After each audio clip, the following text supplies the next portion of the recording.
અરિહંત ચેયાણ અને બીજા દિવસે ઈચ્છામી ઠામી કાઉસસ્કમ એ બે સૂત્રની આપણે વાત કરી. આજના દિવસે એ જ વાતને આગળ વધારીએ એ રીતે કે ગયા વખતે ગઈકાલે આપણે અણુવ્રત, ગુણવ્રત અને શિક્ષાવ્રત એની વાત કરી દીધી અને એનું વિશેષ વર્ણન, અતિચારો વગેરે વંદિતતા સૂત્રની અંદર બતાવેલા છે. એટલે એનું બીજું નામ શ્રાદ્ધ પ્રતિક્રમણ સૂત્ર. કોઈ પણ સૂત્રના બે પ્રકારના નામ હોય, એક આદાન નામ અને બીજું ગૌણ નામ. આદાન નામ ઈચ્છામી ખમાશમણો એ આદાન નામ કહેવાય. એટલે સૂત્રની શરૂઆતનું પહેલું પદ એના ઉપરથી સૂત્રની જે ઓળખ કહીએ એને આદાન નામ કહેવાય અને એના ગુણ ઉપરથી પડેલું નામ એને ગૌણ નામ કહેવાય. એટલે ઈચ્છામી ખમાશમણો એનું પંચાંગ પ્રણિપાત એ ગૌણ નામ છે. એવી રીતે ઈચ્છકાર એ આદાન નામ છે. સુગુરુ સુખસાતા પૃચ્છા એ ગૌણ નામ છે. નમુત્થુણમ આદાન નામ છે. શક્રસ્તવ ગૌણ નામ છે.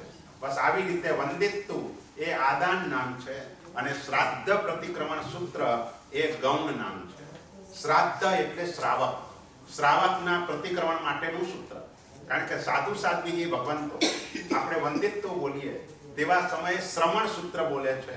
એટલે આપણે તે સમયે શ્રાવકનું સૂત્ર બોલવાનું હોય છે અને શ્રાવકનું સૂત્ર એટલે આ વંદિત્વ સૂત્ર મુખ્ય દેવશી અને રાય પ્રતિક્રમણની અંદર મુખ્યત્વે જે પ્રતિક્રમણ છે તે વંદિતતા સૂત્ર દ્વારા આપણા દ્વારા દિવસમાં કે રાત્રિ દરમિયાન જે દોષો સેવાઈ ગયા હોય એના પ્રાયશ્ચિત્ત માટે આપણે આ સૂત્ર બોલીએ છીએ, વંદિત્વ સૂત્ર.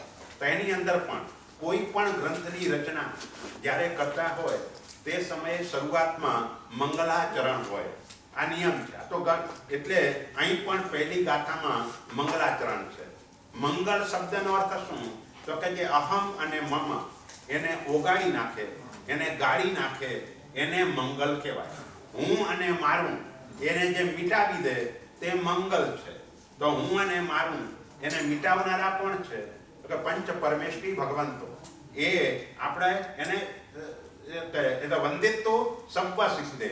તો અહીંયા સબ્બ એનો એક અર્થ સર્વ, સર્વ સિદ્ધ પરમાત્માને વંદન કરી. અને બીજો અર્થ સબ્બનો અર્થ સર્વજ્ઞ એવા અરિહંત પરમાત્મા. સિદ્ધે એટલે સિદ્ધ પરમાત્મા. ધમ્માયર્યે એટલે ધર્માચાર્ય એટલે આચાર્ય ભગવંતો. અશબ્દથી ઉપાધ્યાય અને સબ્બ સાહુ સર્વ સાધુ ભગવંતો. એટલે પાંચે પાંચ પરમેષ્ઠી ભગવંતો. પરમેષ્ઠી કોને કહેવાય? તો કે જે અતિ ઉત્તમ સ્થાને બિરાજમાન આત્માઓ છે તેને પરમેષ્ઠી કહેવાય. જે એનાથી ઊંચા સ્થાને આ વિશ્વમાં કોઈ જ હોઈ શકે નહીં. ચક્રવર્તી પણ પંચ પરમેષ્ઠીથી ઊંચા સ્થાને નથી. ઇન્દ્ર મહારાજા પણ પંચ પરમેષ્ઠીથી ઊંચા સ્થાને નથી. એટલે સૌથી ઊંચા સ્થાને જો કોઈ બિરાજમાન હોય તો આ પાંચ જ પ્રકારના આત્માઓ, પણ તે અનંત આત્માઓ. કોઈ વ્યક્તિગત રીતે કોઈને નમસ્કાર નથી, પણ ગુણની દ્રષ્ટિએ જેનામાં અમુક પ્રકારના ગુણો છે એવા પરમેષ્ઠી ભગવંતો એને વંદન કરીને વંદિત્તુ કૃદંત છે.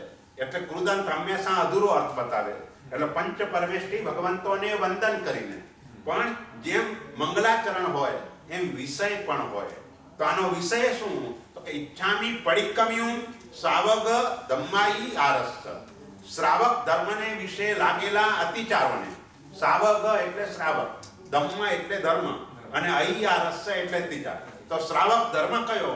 શ્રાવક ધર્મ સમ્યક દર્શન, 12 વ્રત, સંલેષણા અને 5 આચાર. એની અંદર જે કોઈ પણ દોષો લાગ્યા હોય તેને પડિક્કમ્યું ઈચ્છામી, હું પ્રતિક્રમણ કરવાને ઈચ્છું છું. જો પ્રતિક્રમણ કરું છું આવું નથી બોલતા, પ્રતિક્રમણ કરવાને ઈચ્છું છું, મારો ભાવ રાખું છું કે હું મારે પ્રતિક્રમણ કરવું છે. કારણ કે બધી જગ્યાએ નમસ્કાર મહામંત્રમાં પણ પેલા નમો અરિહંતાણમ, નમામી અરિહંતાણમ નહીં, નમો અરિહંતાણમ. નમોત્થુણમાં પણ નમોત્થુણમ એટલે નમસ્કાર હો, અરિહંત પરમાત્માને નમસ્કાર થાવ, હું કરું છું, આવી કોઈ જગ્યાએ વાત નથી. કારણ કે અહીં પરમેષ્ઠી ભગવંતોમાં જે ગુણ છે એ ગુણને અનુરૂપ નમસ્કાર કરવાનો છે અને ગુણને અનુરૂપ નમસ્કાર કરવા માટેની આપણામાં હજુ પાત્રતા આવી નથી. અને માટે આપણે નમસ્કારની ઈચ્છા વ્યક્ત કરીએ છીએ. જે સમયે આપણામાં નમસ્કારની પાત્રતા આવે ત્યારે સામર્થ્ય યોગનો નમસ્કાર એવા પ્રકારનો હોય કે ઇક્કો બી નમસ્કારો, બસ એક જ નમસ્કારથી આપણા આત્માનું કલ્યાણ થઈ જાય. એટલે આપણે જે નમસ્કાર કરી રહ્યા છીએ તે માત્ર ઈચ્છા યોગનો નમસ્કાર છે, શાસ્ત્ર કે સામર્થ્ય યોગનો નમસ્કાર નથી. એટલે આ રીતે હું શ્રાવક ધર્મને વિશે લાગેલા અતિચારોનું પ્રતિક્રમણ કરવાને ઈચ્છું છું. આમ સામાન્ય રીતે વિષય બતાવી દીધો, હવે વિશેષથી બતાવે છે બીજી ગાથાની અંદર. જો મેં વયાઈ યારો, જે મને વ્રતને વિશે અતિચાર લાગ્યો હોય. વ્રત તો વ્રત એટલે સમ્યક દર્શન, એ આપણું વ્રત છે. જેમ 12 વ્રતો તે પણ વ્રત છે, સંલેષણા પણ આપણું વ્રત છે. એટલે જો મેં વયાઈ યારો એ પદથી જે વ્રતને વિશે મને જે અતિચાર લાગ્યો હોય એ વ્રત, બધા વ્રતોની વાત આવી ગઈ. અને નાણે તહ દંશને ચરિત્ય, એની અંદર 5 આચારની વાત આવી ગઈ. નાણે ભલે શબ્દ 3 છે, જ્ઞાન, દર્શન, ચારિત્ર, પણ એમાં ચ શબ્દ મૂક્યો છે. એટલે પ્રાકૃતમાં ચ નો અ થઈ ગયો. એટલે એ એટલે અને, તો અન્યથી કોણ? તો કે અન્યથી બાકીના જે છે તે તપાચાર અને વીર્યાચાર. એટલે 5 પ્રકારના આચારની અંદર ચ જે છે ને, ચ એ સોયનું કામ કરે છે અને વા કાતરનું કામ કરે છે. ચ સોયનું કામ, સોય શું કરે? જોડે. તો એવી રીતે ચ બધાને જોડે છે કે સાથે જ્ઞાનાચાર, દર્શનાચાર, ચારિત્રાચાર, તપાચાર, વિદ્યાચાર જોડે છે. અને વા કાતરનું કામ કરે, એટલે કાપવાનું. આ અથવા તો આ અથવા, વા એટલે અથવા, અથવા એટલે 2 માંથી 1. એટલે ઘણા લોકો એમ સમજતા હોય છે કે જ્યારે આપણે પ્રતિક્રમણ કરતા હોઈએ અને શરૂઆતમાં ઈર્યા વૈયા કરીએ એટલે એમ સમજે કે ભાઈ 1 લોગસ અથવા 4 નવકાર. આવું નથી. ન આવડે તો 4 નવકાર. એટલે ન આવડવું એ મોટો ગુનો છે. ન આવડવું એ મોટો ગુનો છે. આપણે ભણવા માટેનો પુરુષાર્થ કરવો જોઈએ. ક્યાં સુધી ભણવા માટેનો પુરુષાર્થ કરવાનો? તો આપણે ત્યાં એક વાત લખી કે 15 દિવસ તમે સખત મહેનત કરો અને 15 દિવસ મહેનત કર્યા પછી અડધી ગાથા પણ જો યાદ રહેતી હોય તો ભણવાનો પુરુષાર્થ ચાલુ રાખવાનો. એને માળા નથી ગણવાની, એને માત્ર ભણવાનું, બસ એની અંદર જ વધારે ધ્યાન આપવાનું છે. તો આટલો તો આપણા બધાનો, એ યાદ શક્તિ આપણા બધાની છે. કારણ કે તમે બધા અહીં વેલ એજ્યુકેટેડ, એટલે એ દૃષ્ટિએ જોવા જઈએ તો તમારા બધાનો ક્ષયોક્ષમ તો ઘણો બધો છે. પણ એ ક્ષયોક્ષમનો જે રીતે ઉપયોગ થવો જોઈએ એ ઉપયોગ કરવાનો આપણે પુરુષાર્થ કરતા નથી. જો પુરુષાર્થ કરો તો તમે આ દિશામાં પણ ઘણા આગળ વધી શકો તેમ છો. માત્ર પુરુષાર્થ કરવાનો, પ્રયત્ન કરવાનો, નક્કી કરવાનું કે રોજની 15 મિનિટ પણ હું આના માટે પુરુષાર્થ કરીશ. અને જ્યારે ગોખવાનો પુરુષાર્થ હોય તેવા સમયે બીજી વસ્તુ જોડે એ નક્કી કરવાની કે બીજા દિવસે હું જે ગોખીશ તે આગલા દિવસની ગાથાને યાદ કરીને બીજી ગાથા ગોખીશ. ત્રીજા દિવસે 2 દિવસની ગાથા બોલીને ત્રીજા દિવસે નવી ગાથા કરીશ. જો આ રીતે થાય તો આગળ ભણીને પાછળનું ભૂલાય નહીં. પણ અહીં આવીને એક ગાથા ગોખી દે અને પછી પાછળનું કંઈ કરે નહીં તો આગળ પાઠ અને પાછળ સપાટ, એ રીતે ચાલ્યા કરે, ભૂલાતું જાય એટલે અતિચાર પણ લાગતો જાય. આપણે ભણેલું ભૂલીએ એટલે અતિચાર લાગે. તો આ રીતે આ 2 લાઈનની અંદર જો મેં વયાઈ યારો નાણે તહ દંશને ચરિત્ય, આ 2 લાઈનની અંદર ટૂંકમાં એમને 124 અતિચારની વાત કરવી છે. લાઈન 2 જ છે પણ એ 2 લાઈનની અંદર 124 અતિચાર. કારણ કે અయ్యాરો અતિચાર, તો અતિચાર વ્રતના અતિચાર લેવા છે તો કે સમ્યક દર્શન આદિ બધાના 5-5 અતિચાર છે. એટલે 12 વ્રત, સમ્યક દર્શન, સંલેષણા 14 થઈ ગયા. એટલે 14 50 70. અને 7મું વ્રત જે છે એની અંદર ભોગોપભોગ પરિમાણ વ્રત, એમાં ભોજન એ સંબંધી 5, પણ કર્માદાનના 15 અતિચાર છે. એટલે 15 ને અંદર ઉમેરી દો તો કેટલા થયા? 85. 14 50 70 ને 15 85. પછી જ્ઞાન, દર્શન અને ચારિત્ર, આ 3 આચારના 8 અતિચાર એટલે 24. તપાચારના 12 અને વિર્યાચારના 3. તમારે આ યાદ રાખવું હોય તો યાદ એ રીતે રાખવાનું, એક ગાથા અતિચારની ગોખી લેવાની, નાણાઈ 8, પૈવય, સમ્મ સંલેહણ પણ પન્નર કમ્મેસુ 12 તપ વીર્ય તિગમ 24 સંયમૈયા.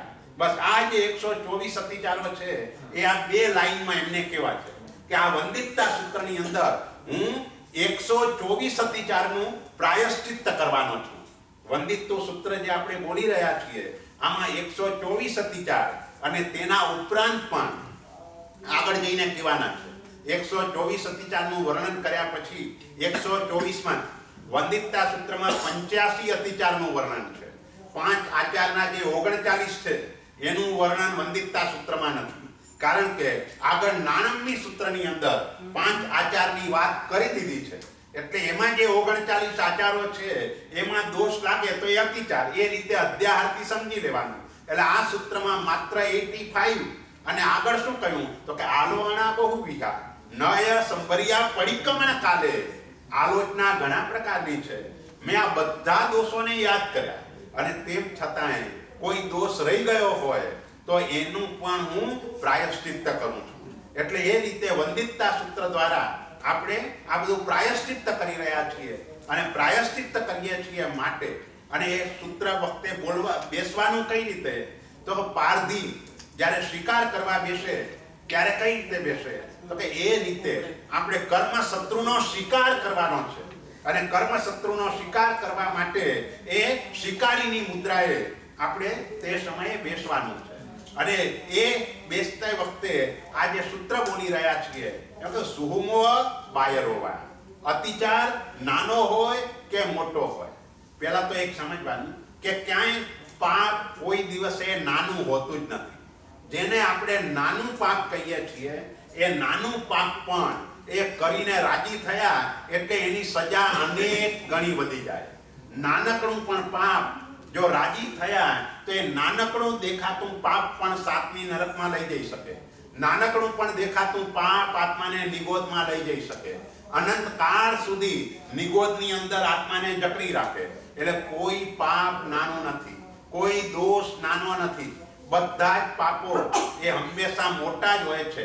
નાનાની ઉપેક્ષા કરો એટલે એ આગળ મોટું થતું જાય. એટલે નાનું જ્યારે હોય તેવા સમયે જ સાવધાન બની જવાનું છે કે મારાથી આવી ભૂલ કેમ થઈ, થવી ન જોઈએ પણ થઈ ગઈ છે તો પશ્ચાતાપ પૂર્વક હું આ પ્રતિક્રમણ કરું છું. ગઈકાલે આપણે વાત કરેલી કે પ્રતિક્રમણ એના દ્વારા કર્મ નિર્જરા તો થાય કે જો પશ્ચાતાપ પૂર્વકનું હોય તો. અને સૌથી પહેલા પશ્ચાતાપ જરૂરી છે. અહિમુત્તા મુનિને પ્રતિક્રમણ દ્વારા કેવલ જ્ઞાન થયું, પણ માત્ર પ્રતિક્રમણ દ્વારા કેવલ જ્ઞાન નથી થયું.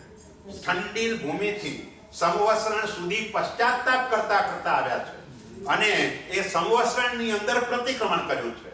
પણ એ પ્રતિક્રમણ પશ્ચાતાપ પૂર્વકનું હતું માટે કેવળ જ્ઞાન પ્રાપ્ત થયું.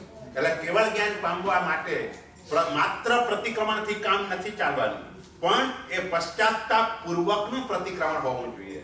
અને પશ્ચાતાપ પૂર્વકનું હોય એટલે લાભ શું થાય તો કે કોઈ પણ પ્રકારનો દોષ સેવતા આત્માને આમ કમકમાટી થાય, એ ધ્રુજે કે ભાઈ આ એકની એક ભૂલ વારંવાર થાય છે એટલે એનો પશ્ચાતાપ થયા કરે. અમુક દોષો એવા છે કે એ વારંવાર સેવાય જ છે. બહેનોને રસોઈ બનાવવાની હોય તો વારંવાર દરરોજ સેવાય છે, પણ એમાં જૈના ધર્મ એની સાથે જોડાઈ જાય એટલે આ બાજુ કોઈક વખતે વધારે હિંસા થઈ તો પશ્ચાતાપ કરીને એનું પ્રતિક્રમણ કરે.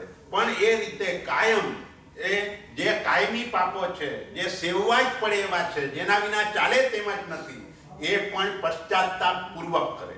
અને પશ્ચાતાપ પૂર્વક કરવાના કારણે એ કર્મ આત્માને વધારે સજા ન કરી શકે, આત્માને વધારે પીડા ના આપી શકે. એટલે એ સુગમો અબાયરોવા, તે મારી ભૂલ નાની હોય કે મોટી હોય, તમ નિંદે તમ ચ કરી હાનિ, એને હું આત્માની સાક્ષીએ નિંદું છું અને ગુરુની સાક્ષીએ ગરહા કરું છું. ગરહા હંમેશા ગુરુની પાસે જઈને કરવાની છે.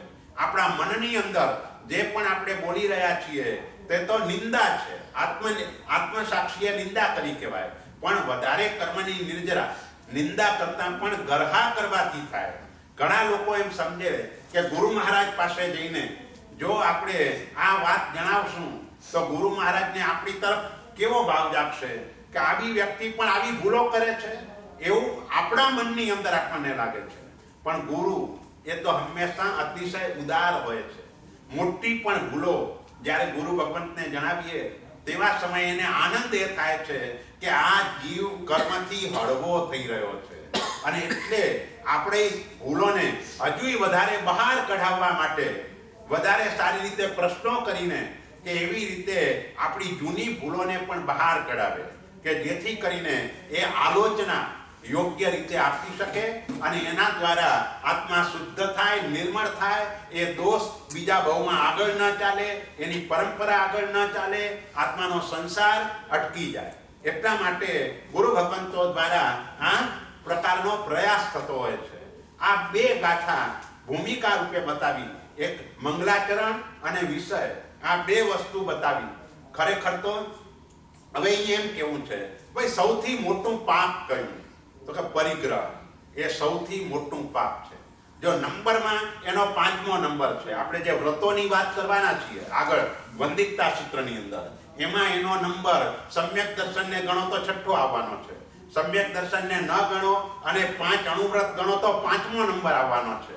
પણ તેમ છતાંય અહીં એ પાપની આલોચના ત્યારે તો કરશે, પણ બધા પાપનું મૂળ પરિગ્રહ છે. એટલે ત્રીજી ગાથામાં શરૂઆતથી જ ચેતવી દે છે કે ભાઈ આ પાપ કરવા યોગ્ય નથી. આ પાપ કોઈ પણ પ્રકારનું મારાથી થઈ ગયું હોય, દુવિહે પરિગ્રહમ્મી. ત્રીજી ગાથાની અંદર શરૂઆત જ પરિગ્રહથી કરી કે બે પ્રકારનો પરિગ્રહ. બે પ્રકારનો એટલે સચિત્ત વસ્તુનો પરિગ્રહ અને અચિત્ત વસ્તુનો પરિગ્રહ. સચિત્તનો પરિગ્રહ એટલે નોકર ચાકર એ આપણે રાખ્યા હોય તો એનો પણ એક પરિગ્રહ કહેવાય. જરૂર ન હોય તેમ છતાં રાખે, જરૂર હોય એનાથી વધારે રાખે, તો આ બધો પરિગ્રહ છે. અને એના કરતાં પણ વધારે પરિગ્રહની મુખ્ય વ્યાખ્યા એ છે મૂર્છા પરિગ્રહ.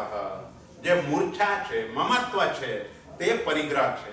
અને જ્યારે આપણને બધાને મોટા ભાગે આવો મમત્વ ભાવ જોડાયેલો છે, અને જોડાયેલો છે માટે આપણી પાસેથી કંઈ જાય છે તેવા સમયે આપણને દુઃખ થાય છે. એ દુઃખ થવાનું કારણ શું? તો કે મૂર્છા છે માટે દુઃખ થાય છે. જેને મૂર્છા ન હોય, જેને આસક્તિ ન હોય, એની પાસે જે પણ છે બધું જ ચાલ્યું ગયું અને રોડ ઉપર આવી ગયો તો પણ એના પરિણામમાં કોઈ ફરક પડતો નથી, કારણ કે એને મારું માન્યું જ નહોતું.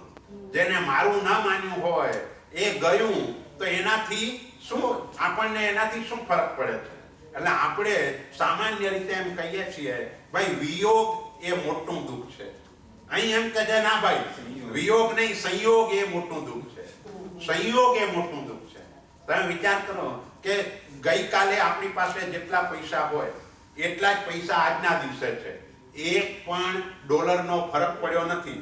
પણ વચ્ચેની ઘટના એવી બની ગઈ કે સવારે જ્યારે શેર બજાર ખુલ્યું તેવા સમયે એક સોદો કરી દીધો. એ સોદાની અંદર $5000 મળી ગયા હતા. અને જ્યારે સ્ક્વેર અપ કરવાનો સમય આવ્યો, બજાર બંધ થવાનો સમય આવ્યો, ત્યારે બજાર બંધ કરવા જતાં જે $5000 મળેલા હતા એ ચાલ્યા. હવે ગઈકાલની જે સ્થિતિ છે એ જ આજની સ્થિતિ છે. પણ ગઈકાલે દુઃખ વધારે હતું કે આજે દુઃખ વધારે છે? કેમ ભાઈ આજે કેમ દુઃખ વધારે થયું? આપણે સંયોગ થયો તો એ ગયું છે. આપણી પાસે જે ગઈકાલે હતું એ જ આજે છે, કંઈ ફરક નથી. પણ તેમ છતાં આપણાને એક વખતે મળી ગયું હોય અને પછી ચાલ્યું જાય એટલે આપણને દુઃખ થાય છે. એટલે આ પરિગ્રહ એ મોટામાં મોટું પાપ છે. એટલે એની પાછળ પરી એટલે ચારે તરફથી અને ગ્રહ એટલે જકડાય. જેના દ્વારા આત્મા ચારે તરફથી જકડાય એનું નામ પરિગ્રહ કહેવાય. આપણે જે 9 ગ્રહોની વાત કરીએ છીએ એમાં શનિ નામનો ગ્રહ વધારે વધારે 7.5 વર્ષ સુધી પીડે છે. જ્યારે આ પરિગ્રહ અનાદિ કાળથી પીડતો આવ્યો છે અને હજુ એ ગ્રહ પીડ્યા જ કરવાનો છે. જ્યાં સુધી પરિગ્રહ છે ત્યાં સુધી આત્માને વધારે પીડા તે રહ્યા જ કરવાની છે. એટલે પીડામાંથી જો મુક્ત થવું હોય, આપણા મહાત્મા પીડામાંથી મુક્ત થયા છે. કારણ કે કંઈ છે જ નહીં. જે પણ છે એ સંયમ જીવનને ઉપયોગી છે અને એના તરફ જરાય મમત્વ ભાવ નથી. એમની પાસે વસ્ત્ર છે, એમની પાસે પાત્ર છે, એમની પાસે પુસ્તક છે, પણ આ બધું હોવા છતાંય એમને પરિગ્રહી ન કહેવાય, કારણ કે એના તરફ એમને મમત્વ ભાવ નથી. આપણને થોડું પણ પ્રભાવનામાં પણ કંઈ મળ્યું તો એમાં પણ આપણે માલિકી ભાવ કરી દઈએ છીએ, એટલે એ પણ આપણા માટે પરિગ્રહ સ્વરૂપ થઈ ગયું. અને નિયમ એ છે કે તમારી પાસે જે સંપત્તિ હોય, બોલો સુખ શાનાથી મળે? સંપત્તિથી મળે કે સંપત્તિના ત્યાગથી મળે? આમ તમે વિચારો, આપણે ખાલી આપણી દ્રષ્ટિથી વિચારીએ કે તમારી પાસે ઘણા ડોલર છે, પણ એનાથી તમે સુખી છો? તમારે કોઈ પણ પ્રકારનું સુખ જોઈએ છે તો એ સુખ ડોલરથી મળવાનું છે કે ડોલરને છોડવાથી મળવાનું છે? તમારે જેમ જેમ જે પણ સાધન તમને જોઈતું હોય એ તમે જેમ ડોલર છોડતા જશો તેમ તમને સાધન મળતું જશે અને એનાથી તમે આનંદ અનુભવશો. એટલે જેમ પણ સુખ મળવાનું છે એ છોડવાથી મળવાનું છે. થોડું છોડો તો થોડું સુખ મળે, વધારે છોડો તો વધારે સુખ મળે, અને બધું છોડી દો તો કેટલું સુખ મળે. આજે સાધુ સાધ્વીજી ભગવંતો એને બધું છોડી દીધું. બપોરે ગોચરી વાપર્યા પછી સાંજે મારું શું થશે એની એ ચિંતા નથી. બોલો આટલું બધું છોડી દીધું. તો હવે એ સુખી છે કે આપણે સુખી છીએ? આપણે કેટલું ઘરની અંદર સંગ્રહ કરીને રાખ્યો છે અને તેમ છતાંય આપણને ચિંતા છે. મહાત્માને ક્યાંય ચિંતા નથી. કેમ ચિંતા નથી? પરિગ્રહ જ નથી, માટે ચિંતા નથી. આપણને પરિગ્રહ છે એટલે જો શ્રાવક સામાન્ય રીતે આમ નરકમાં જાય એવા પરિણામ શ્રાવકને હોય નહીં, બરાબર ને? તો હિંસા કરવાના પરિણામ આપણને મોટા ભાગે ન હોય, જુઠ્ઠું બોલવાના, ચોરી કરવાના આવા પરિણામ ન હોય, પણ આ સંરક્ષણ એના પરિણામ આજે લગભગ મોટા ભાગે બધાને છે. સંરક્ષણ એટલે જે પણ મળ્યું છે એ બરાબર સચવાઈને રહે, ચાલ્યું ન જાય, ઓછું ન થાય, એની કાળજી કેટલી બધી રહે છે. બસ આ જીવને નરકમાં લઈ જાય. જે સંરક્ષણાનુબંધી રૌદ્ર ધ્યાન કહેવાય. એક વખતે સાચવવાનો વિચાર આવ્યો અને સાચવવાના વિચારોનું સાતત્ય થઈ ગયું એટલે એ રૌદ્ર ધ્યાનમાં કન્વર્ટ થઈ ગયું. અને તે સમયે જો આયુષ્યનો બંધ પડે તો આત્માને નરકમાં ચાલ્યા જવું પડે. માટે આ સંગ્રહ એ ક્યાંય કરવા યોગ્ય નથી. એટલે દુહે પરિગ્રહમી, સચિત્ત વસ્તુનો પરિગ્રહ એટલે દાસ દાસી, નોકર ચાકર, ગાય ભેંસ વગેરે. આજે આપણે ત્યાં અહીં નથી. આ તો માણસને રહેવા માટે ઘર નથી એટલે આપણે પશુનો વિચારે નથી કરતા. પણ પહેલા જુઓ, આનંદ વગેરે જે શ્રાવકો હતા, લાખો ગાયો એમની પાસે હતી. આપણા બાપ દાદાઓ પણ 50 વર્ષ 60 વર્ષ પહેલા જુઓ તો એમની પાસે પણ ઘરની અંદર ગાય ભેંસ બકરી આ બધું રાખતા હતા. તો આ એ પણ એક પ્રકારનો પરિગ્રહ હોય. અને અચિત્ત વસ્તુનો પરિગ્રહ એટલે અલંકારોનો પરિગ્રહ, સંપત્તિનો પરિગ્રહ. સામગ્રી જ્યારે પણ ખરીદવા જાય, જરૂર ન હોય તો પણ સેલમાં મળે છે માટે લાવીને મૂકી દે, તો એ પણ પરિગ્રહ. તો એક કેટલો બધો એ પરિગ્રહ આ દેશની અંદર બધા કૂપનો ભેગી કરતા હોય છે. તો એ કૂપનો ભેગી કરી શાના માટે? એક જરૂર ન હોય તો પણ હવે આ કૂપન પછી કામ નહીં લાગે, ચાલો અત્યારે લઈ આવો. એટલે અહીં કને ઘણી બધી સ્કીમો ચાલે છે કે ભાઈ એક ઉપર એક ફ્રી. આ સ્કીમ આજની નથી, આ સ્કીમ ગૌતમ સ્વામીની પણ હતી. ગૌતમ સ્વામીની આ સ્કીમ હતી, એક ઉપર એક ફ્રી. મારી પાસે દીક્ષા લઈને કેવળ જ્ઞાન ફ્રીમાં મળશે. એ સ્કીમમાં જોડાઈ ગયા હોત તો કામ થઈ ગયું હોત. આપણે એ સ્કીમમાં ના જોડાયા એટલે આ મોલમાં ફરવું પડે છે બધી જગ્યાએ. એટલે દુહે પરિગ્રહમી, બે પ્રકારનો પરિગ્રહ. અચિત્ત વસ્તુનો પરિગ્રહ એ પણ ઘણો છે. માણસ મૃત્યુ પામે તો જલ્દી ઘરમાંથી રવાના કરીએ છીએ અને ઘરની અંદર જે પણ ડાયમંડના દાગીના, સોનાના દાગીના આ બધું લોકરમાં સાચવીને રાખીએ છીએ. આ બધા મળદા જ છે, બીજું શું છે? જે પણ છે ડાયમંડના દાગીના એટલે પૃથ્વી કાયનું મળદું. તારે જે કંઈ ગ્રેનાઇટ માર્બલથી તમે ઓલું ફ્લોરિંગ કે કર્યું તો આ બધું પૃથ્વી કાયનું મળદું. એ મળદાને જોઈને રાજી થયા કરીએ, એ મળદાને સાચવવા માટેનો પ્રયત્ન કરીએ તો આ તો કેટલો મોટો પરિગ્રહ કહેવાય. એટલે દુહે પરિગ્રહમી સાવજ્ય બહુ વિહે આરંભે. પાપવાળા, સાવજ્ય એટલે પાપવાળા. તો આપણો પાપવાળા ઘણા પ્રકારના આરંભ સમારંભ કર્યા હોય. આરંભ સમારંભ, જો આમ તો 3 શબ્દ છે પણ અહીંયા 2 શબ્દ જ મૂક્યા છે, આરંભ સમારંભ. ત્રીજો શબ્દ છે સંરંભ. આપણે શ્રાવક માટે 3 શબ્દ છે: સંરંભ, સમારંભ અને આરંભ. તો સંરંભ એટલે શું? તો કે સંરંભ એટલે કોઈ પણ જીવને પીડા ઉત્પન્ન કરવાનો વિચાર, એને સંરંભ કહેવાય. સમારંભ એટલે જીવને પીડા ઉત્પન્ન થવી, અને આરંભ એટલે પીડા ઉત્પન્ન થયા પછી એ જીવનું ચેવી જવું, એ જીવનું મૃત્યુ થઈ જવું, એનું નામ આરંભ કહેવાય. પણ આપણે શું બોલીએ? આરંભ સમારંભ. શ્રાવક આરંભ સમારંભ ન કરે. સંરંભ શબ્દ આપણે બોલતા નથી. કેમ નથી બોલતા? કારણ કે શ્રાવકને સંરંભ હોય નહીં. એને કોઈને પણ પીડા ઉત્પન્ન કરવાનો વિચાર મનમાં કદાપી આવે નહીં. એની ભાવના શિવમસ્તુ સર્વ જગત, આખા જગતનું કલ્યાણ થાય, આ ભાવનાની અંદર જ શ્રાવક રમતો હોય. એટલે અહીં સંરંભ શબ્દ નથી મૂક્યો. એમ વંદિતતા સૂત્રની અંદર પણ આરંભ સમારંભ શબ્દ મૂક્યો છે કે ઘણા પ્રકારના આરંભ સમારંભ. કારણ કે કોઈ પણ વસ્તુ તમારે મેળવવી છે તો એ મેળવવા માટે કોઈ પણ પ્રકારના પાપનું સેવન મોટા ભાગે કરવું પડે છે. એના વિના સંપત્તિ આદિની પ્રાપ્તિ થતી નથી. એટલે એના મૂળમાં એ છે. માટે સૌથી પહેલા આપણા માટે ધર્મ કયો બતાવ્યો? દાન ધર્મ. કેમ? કારણ કે આપણે જે પણ સંપત્તિ ઉપાર્જન કરીએ છીએ એ સંપત્તિના ઉપાર્જનની અંદર અમુક દોષો સહજ રીતે લાગી જાય છે. તો તે સમયે અમુક સંપત્તિનું દાન કરવા દ્વારા એ દોષથી આપણો આત્મા વિરામ પામે, એ ભાવ છે. માટે દરેકે નક્કી કરવાનું હોય છે કે હું જેટલું પણ મને મળે છે એમાંથી 1%, 2%, 5%, જે પણ XYZ આટલું હું સુકૃત કરી દઈશ. આટલું હું સુકૃત કરીશ કે જેથી કરીને, કારણ કે મારો પૈસો એ પાપનો પૈસો છે, તો એ બધો જ હું ભોગવું તે યોગ્ય નથી. તો એ પૈસાથી જો કંઈક સારું થાય, થોડું ઘણું પણ, તો એટલા અંશે અહીં પાપ કર્મ હળવું થાય, એનો રસ ઓછો થાય, અને રસ ઓછો થાય તો સજા ઓછી થાય. એટલા માટે આપણે આ પરિગ્રહ એની બાબતની અંદર એમ કહ્યું કે સાવજ્ય બહુવીએ આરંભે કારાવણે અકરણે. કરવાથી, પરિગ્રહ રાખવાથી, કરાવવાથી અને કર્તાને સારો માનવાથી. કરણ કરાવણને અનુમોદન સરીખા ફળ નિપજાયો. આ 3 દ્વારા એક સરખું ફળ. તમે જ્યારે પૂજા ભણાવો તે વખતે ગાયો ગાયો બોલો છો તો એની અંદર આ વાત આવે છે. કરણ કરાવણને અનુમોદન સરીખા ફળ નિપજાયો. મહાત્માને કઠિયારો ગોચરી ઓરાવી રહ્યો છે અને તે વખતે સાઈડ ઉપર ઊભું રહીને હરણ એની અનુમોદના કરી રહ્યું છે. અને તે જ વખતે ત્રણેયનું મૃત્યુ થયું અને 5મા દેવલોકમાં એક જ સ્થાને ઉત્પન્ન થયા. બોલે, એક તો સાધુ છે, ચારિત્રની આરાધના કરી રહ્યા છે, પણ પેલો ઓરાવીને લાભ લઈ રહ્યો છે, ચારિત્ર પાલનની અંદર એ સહાયક બની રહ્યો છે.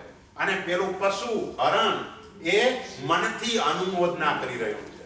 તો આ ત્રણેયને એક સરખો લાભ, અનુમોદના. પણ એનો અર્થ એમ નથી કે ભાઈ આ કરે છે આપણે એની અનુમોદના કરી લઈએ, બસ ઘણું થઈ ગયું, આપણે કઈ નથી કરવું, તો એ ન ચાલે. ત્યાં તો સ્પષ્ટ કહ્યું, સંવિગ્ગો જહા શક્તિ એ સેવેમી સુકરમ. પહેલા તમારી શક્તિ હોય એટલું સુકૃત કરવાનું, પછી અનુમોદનાની વાત છે. અનુમોદનાનો નંબર બીજો છે.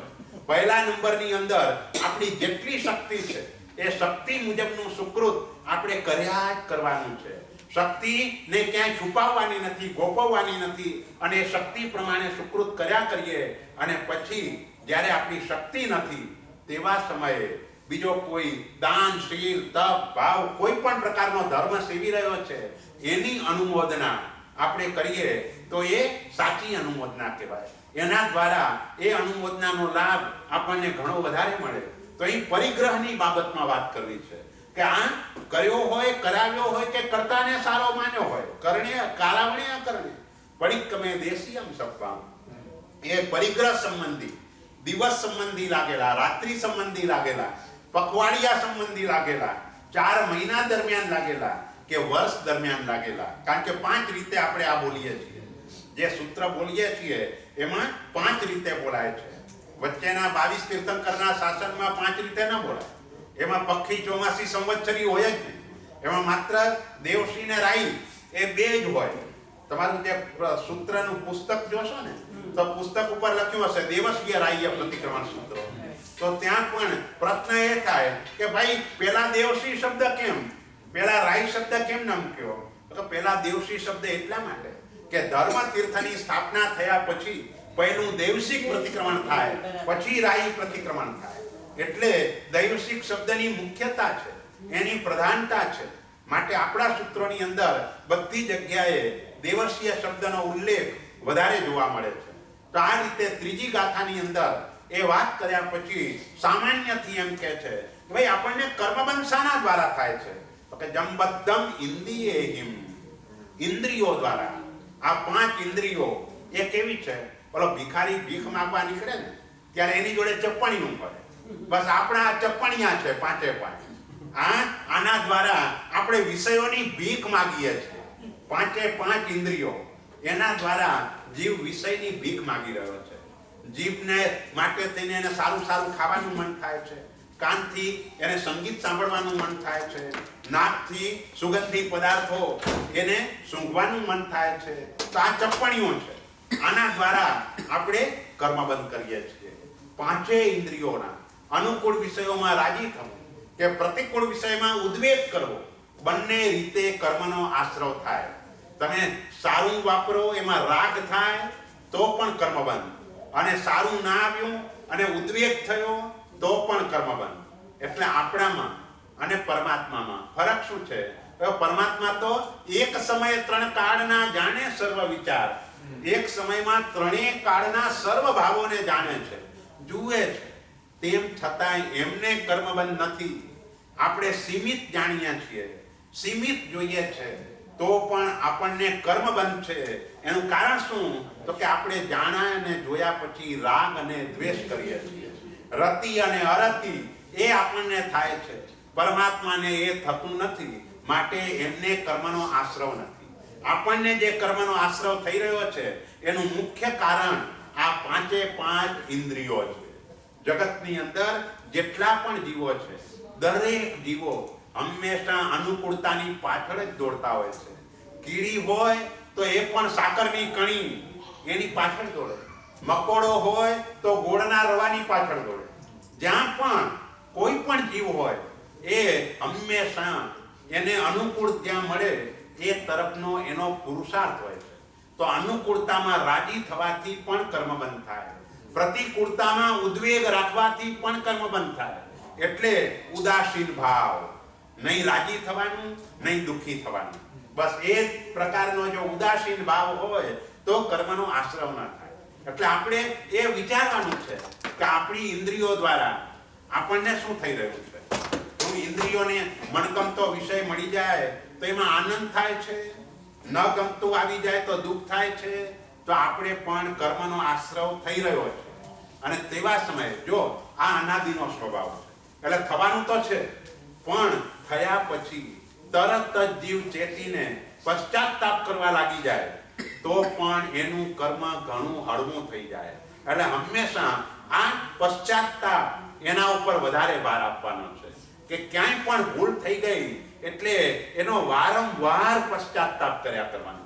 અને વારંવાર પશ્ચાતાપ કરવાથી એ કર્મ આત્મા ઉપરથી ખરી પડે છે. એટલે જંબદ્દમ ઇન્દ્રિયેહિમ ચૌહિમ કસાયેહિમ અપસક્તેહિમ. અને અપ્રશસ્ત એવા 4 કસાયો. કસાય 2 પ્રકારના, પ્રશસ્ત પણ હોય અને અપ્રશસ્ત પણ હોય. કોઈના હિત માટે કસાય કરીએ એને પ્રશસ્ત કહેવાય, પણ આપણા સ્વાર્થ માટે જે કસાય થઈ રહ્યો છે તે અપ્રશસ્ત છે. તો આપણા બધાને કસાય જે થઈ રહ્યો છે એ બીજાના હિત માટે કરતા પોતાના સ્વાર્થ માટે વધારે થઈ રહ્યો છે.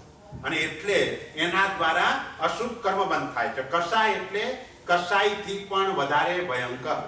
કસાય એક જ વખત જીવના પ્રાણ લે. કસાયો એની ભવની પરંપરા બગાડી નાખે. આખી ભવની પરંપરાને જો કોઈ બગાડનાર હોય તો એ 4 પ્રકારના કસાયો છે. ક્રોધ એટલે કોઈના તરફ અણગમો થયો એને પણ ક્રોધ કહેવાય. તિરસ્કારનો ભાવ આવ્યો એ પણ ક્રોધ કહેવાય. મને નથી ગમતું આ વિચાર પણ એક પ્રકારનો ક્રોધ કહેવાય. મને નથી ભાવતું એ પણ ક્રોધ કહેવાય. એટલે આ બધો એક ટાઈપનો ક્રોધ છે. એક તમે કહો મને આ પાણી ન ભાવે એટલે શું થયું? અપકાઈના જીવ તરફ તમારી અપ્રીતિ થઈ. એટલે આ બધા જે છે એ સહજ રીતે ચાલ્યા કરતું હોય છે. એટલે ક્રોધ, માન, માયા, ચારે ચાર કષાયો તે ખતરનાક છે. એટલે ચૌહિમ કષાયમ અપસત્યમ. હવે આ કષાયો કે આ ઇન્દ્રિયોના વિષયોમાં પ્રવર્તન રાગથી પણ થયું હોય કે દ્વેષથી પણ થયું હોય. રાગેણ વદોષેણ. મહાત્મા તરફ પણ રાગ દ્વેષ થાય છે. આ મારા ભાઈ મહારાજ છે, આ મારા કાકા મહારાજ છે, આ મારા ભાઈ મહારાજ છે, આ મારા માસી મહારાજ છે, માટે આજે ઘરની અંદર સારી વસ્તુ બનાવવાની, એમને કઈ વસ્તુ ભાવે છે એ બનાવો. તો આ રાગ થઈ ગયો. જે આપણે ઓરાવી રહ્યા છીએ તે રાગથી ઓરાવીએ છીએ. અને દ્વેષ, રોજ નાનું ગામ હોય, શ્રાવકનું એક બે ઘર જ હોય અને રોજ મહાત્માઓ આવ્યા જ કરે અને એની પાસે શક્તિ ન હોય, વ્યવસ્થા ન હોય, તો તેવા સમયે એને અણગમો થાય. તો એ અણગમો થયો તો એ દ્વેષ થયો. સાધુ તરફનો પણ દ્વેષ થયો. એમ અહીં પણ ઇન્દ્રિયોના વિષયો તરફ રાગ કે દ્વેષ, અનુકૂળ હોય તો રાગ, પ્રતિકૂળ હોય તો દ્વેષ. તો આ રીતે થયું હોય તો તમ નિંદે, તેને હું આત્મસાક્ષીએ નિંદું છું. રાગેણવા દોષેણવા તમ નિંદે તંચ કરી આવી. હું આત્મસાક્ષીએ નિંદું છું અને ગુરુની સાક્ષીએ કર્યા કરું છું. આ જાતની ભૂમિકા કરી અને ભૂમિકા કરીને સમ્યક દર્શન અંગેની વાત કરવી છે. પણ એ સમ્યક દર્શનની વાત કરીને પાછે બીજી વાત ઉપર જવાના છે. પછી સમ્યક દર્શનની વાત, અહીં સમ્યક દર્શનની વાત એટલે વ્યવહાર સમ્યક દર્શન, એના માટેની વાત છે. નિશ્ચય જે સમ્યક દર્શન છે એની વાત તો આપણે આવતીકાલે કરવાના છીએ. આવતીકાલના સ્વાધ્યાયની અંદર સમ્યક દર્શન માટેની ઘણી વાતો આપણે કરવી છે. પણ અહીં આ સૂત્રમાં આવ્યું છે એટલે મિથ્યાત્વીનું સ્થાન જે પણ હોય ત્યાં આવવાથી, જવાથી, એ સ્થાને ઊભા રહેવાથી, એની આજુબાજુ ફરવાથી અને એ ઉપયોગ રહિતપણે પણ તે રીતે ફરે. અથવા રાજા વગેરેના આગ્રહથી, કોઈક વખતે આપણી ઈચ્છા ન હોય પણ જેને ત્યાં જોબ કરીએ છીએ એ આપણને ઓર્ડર કરે તો આપણે એ કરવું પડે. આપણે ત્યાં કાર્તિક શેઠ એની વાત આવે છે. બોલો તાપસ એ મનમાં નક્કી કરે છે, કારણ કે સમજતો તો કાર્તિક શેઠ કે આ તાપસ મિથ્યા દ્રષ્ટિ છે અને મિથ્યા દ્રષ્ટિ હોવાના કારણે મારાથી એનું સન્માન ન કરાય, એટલે બીજા બધા એને અનુકૂળ થઈને રહે, પણ આ એને નમસ્કાર વગેરે કંઈ કરતો નહોતો. એટલે તાપસે મનમાં ગાંઠ પાડી, કોઈ ગમે તે સંયોગોની અંદર હું આને નમાવીશ ને નમાવીશ. અને એક અવસર એવો આવ્યો કે રાજાએ એને ભોજન માટે નિમંત્રણ આપ્યું.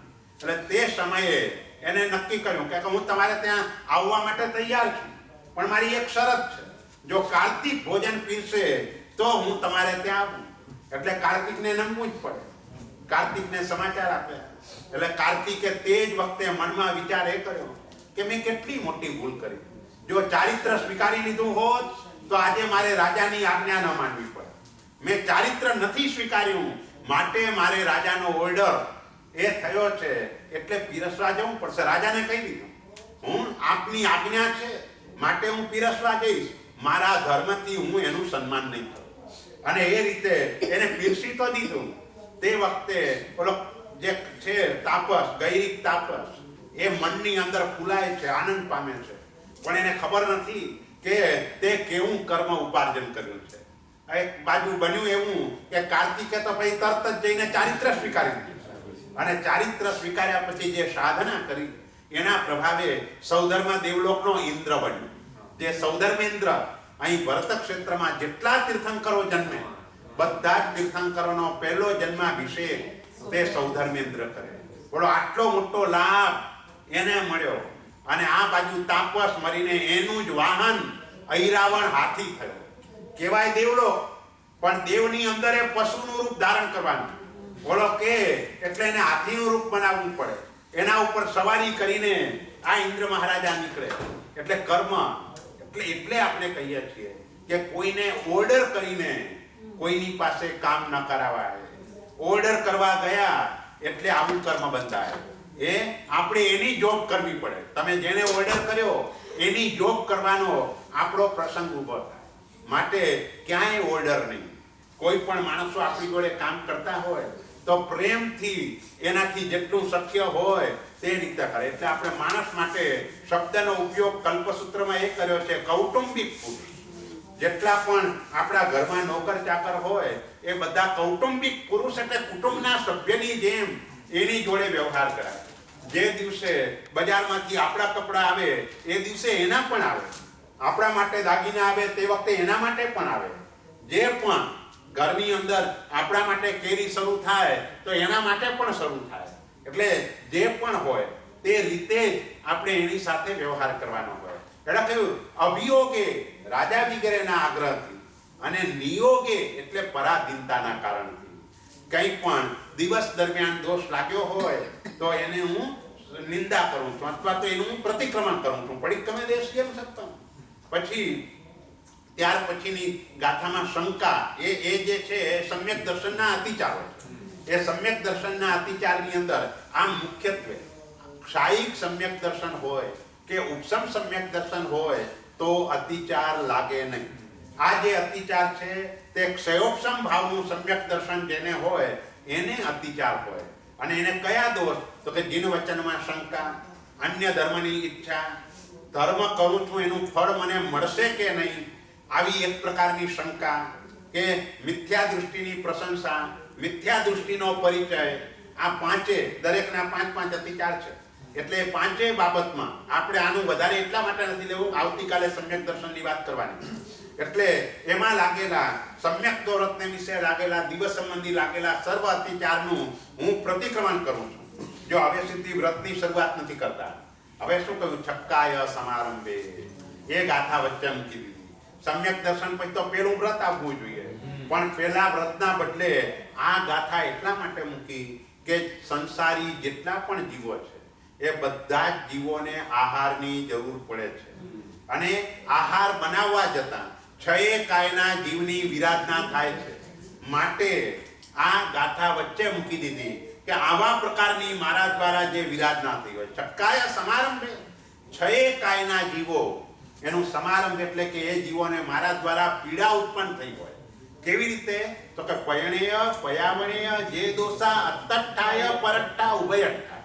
અતઠ્ઠા એટલે પોતાના માટે, અત્ત એટલે આત્મા પોતાના માટે, પરઠ્ઠા બીજાના માટે, ઉભયઠ્ઠા બંનેના માટે.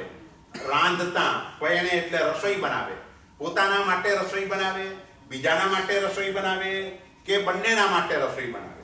જો એ રસોઈ બનાવવામાં પણ જો સાધર્મિક ભક્તિનો ભાવ હોય તો પાછું અહીં તમારું કર્મ હળવું થઈ જાય. જે પણ છે સાધર્મિક ભક્તિ, કારણ કે એટલા જ માટે આપણે સૌથી પહેલા રસોઈ બનાવતી વખતે મહાત્માને યાદ કરવાના નથી અને જમવા બેસતા પહેલા યાદ કર્યા વિના રહેવાનું. કેમ? બનાવતી વખતે કેમ યાદ નથી કરવાના? જો બનાવતી વખતે યાદ કરવા જઈએ તો એના નિમિત્તે આપણને વધારે બનાવવાનું મન થાય, સારા પદાર્થો બનાવવાનું મન થાય. માટે બનાવતી વખતે સાધુને યાદ ન કરાય, પણ વાપર્યા પહેલા ઘરમાં પૂછવાનું છે કે ભાઈ સાધુ સાધ્વીજી ભગવંતનો આપણને લાભ મળ્યો કે નહીં. પણ આ દેશની અંદર એ તો શક્ય નથી. તો શું થઈ શકે? તો શ્રાવક કોઈ પણ સાધર્મિક એને આમંત્રણ આપો અને સાધર્મિક વાપરે તો પણ આપણો જે ખાવા પીવાનો દોષ છે એ ઓટોમેટિક ઓછો થઈ જાય. અને સાધુ સાધ્વીની બાબતમાં તમે એ રીતે લાભ લઈ શકાય કે ત્યાં આવો તેવા સમયે, અથવા તો નાના વિહારના ગામો હોય, જે ગામની અંદર શ્રાવકના એક કે બે જ ઘર હોય, મહાત્માની અવર જવર વધારે હોય, તો એ સમયમાં અહીં મુંબઈમાં પણ લોકો 10મા માળે ને 15મા માળે રહેતા હોય તો મહાત્માનો લાભ ભાગ્યે જ મળે. અને મળે તો એકાદ બે રોટલીનો લાભ મળે, વધારે ન મળે. જ્યારે આવા સ્થાનોની અંદર તમે લાભ લો તો બધી ગોચરીનો અને બધા મહાત્માનો લાભ મળે. કેટલો મોટો લાભ થઈ જાય. કેટલીય જગ્યાઓ એવી છે વિહાર ધામો કે જેને રસ્તાની અંદર અને શ્રાવકના ઘરો જ નથી. એટલે શ્રાવકના ઘર અથવા શ્રાવકનું ઘર છે પણ એકાદ બે છે, સામાન્ય ઘર છે, તો તેવા સમયે એ શ્રાવકની ભક્તિ કરવાથી ચતુર્વિધ સંઘની ભક્તિનો લાભ મળે. તમારા 7 ક્ષેત્રમાંથી 4 ક્ષેત્ર સચવાઈ ગયા. આપણે જે કહીએ છીએ કે પરમાત્માએ 7 ક્ષેત્રની અંદર આપણા ધનનો વિનિયોગ કરવાનું કહ્યું છે. એમાં જીન મંદિર, જીન મૂર્તિ, જીનાગમ 3 અને છેલ્લા 4માં સાધુ, સાધ્વી, શ્રાવક અને શ્રાવિકા. તમે એવા શ્રાવકની ભક્તિ કરી કે જેથી કરીને ત્યાં એ શ્રાવક ઉત્તમ છે. એટલે કોઈ પણ સાધુ સાધ્વીજી ભગવંતો પધારે તો એનો પણ લાભ મળે. આમાં આપણે નિમિત્ત બને. એટલે ચારેયનો લાભ, ચાર ક્ષેત્રનો લાભ એકી સાથે આપણને મળી જાય. એટલે આવું શોધવાનું. તમે જ્યાં પણ ગુરુ ભગવંત પાસે જાઓ એ વખતે એમને કહો તો એમના ધ્યાનમાં બધું હોય. કારણ કે એને રોજ વિહાર કરવાના છે. એને બધાનો અનુભવ છે. રસોડા સુધી માત્ર સાધુ સાધ્વી જ પહોંચે. આપણે કોઈને ત્યાં જઈએ તો રસોડા સુધી ના પહોંચીએ. આપણે ડાઇનિંગ ટેબલ ઉપર ત્યાં સુધી વધારેમાં વધારે હોય, એનાથી આગળ ના જવાય. એટલે રસોડા સુધી એ પહોંચતા હોય. એટલે શ્રાવકની ખરી સ્થિતિ શું છે એનું જ્ઞાન વધારે સાધુ સાધ્વીજી ભગવંતોને હોય. એટલે એમને વિનંતી કરવાથી આવા જે ઉત્તમ શ્રાવક શ્રાવિકાઓ હોય એની ભક્તિનો લાભ મળી ગયો તો તમને ચાર ક્ષેત્રની ભક્તિનો લાભ મળી ગયો. એ મોટામાં મોટો લાભ છે. એટલે છક્કાય સમારંભે પયણ્ય પયાવણ્ય જે દોષા, રાંધતા રંધાવતા કે રાંધતાને સારો માનતા, એટલે અનુમોદના કરતા. અહીં પણ અનુમોદના, એ અનુમોદના. તમે કોઈ ત્યાં લગ્ન પ્રસંગમાં ગયા અને લગ્ન પ્રસંગમાં તમે ડીશ હાથમાં લીધી એટલે આખા લગ્નમાં જે જમણવાર થયો એ બધાના પાપના ભાગીદાર આપણે થઈ ગયા. કારણ કે ત્યાં કોઈ જૈના સાચવવા વાળા નથી. એની અંદર બધું જૈના વગરનું તો હોય, અભક્ષ્ય પણ કેટલું બધું હોય. તો બધા જ ભાગીદાર આપણે થઈ ગયા. એટલે ક્યાંય પણ પ્રસંગની અંદર જો ટાળી શકાતું હોય ત્યાં સુધી જમવાનું ટાળવાનું, તો એ રસોડાના પાપથી બચી જવાય. સાહેબ કોથમીરની ચટણી લો તો આટલી લો અને બને કેટલી મતી, કેટલા જીવો પીસાય મિક્સચરની અંદર, કેટલા જીવો પીસાય ત્યારે એટલી ચટણી બને. આટલી જે મોટી ક્વોન્ટિટીમાં થાય આપણા માટે પણ જે પીસાય છે એમાંય સેંકડો પાન આપણા એની અંદર પીસીએ છીએ. સેંકડો, એક પાનમાં એક જીવ. એટલે એટલા જીવની વિરાધના થાય ત્યારે આટલી સ્વાદ માટે આપણને આટલી ચટણી મળે.